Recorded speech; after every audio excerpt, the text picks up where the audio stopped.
Hey, I want to give you a quick solution for removing your stubborn SRAM dub.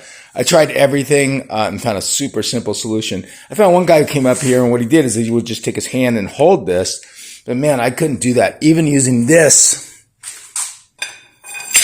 as a breaker bar, it still wouldn't release.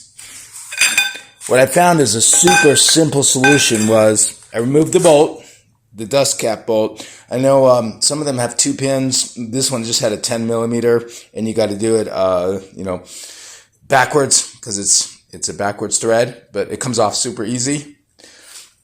And then what I did is I took some kayak straps and just put it around my pedal, and this totally gave me leverage so the pedal wouldn't move. I did have 2 kayak straps on there just in case one broke.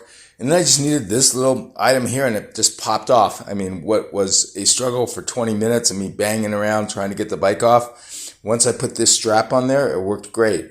Hope that little piece of advice helps you and saves you the time it saved me. Good luck with it. Bye.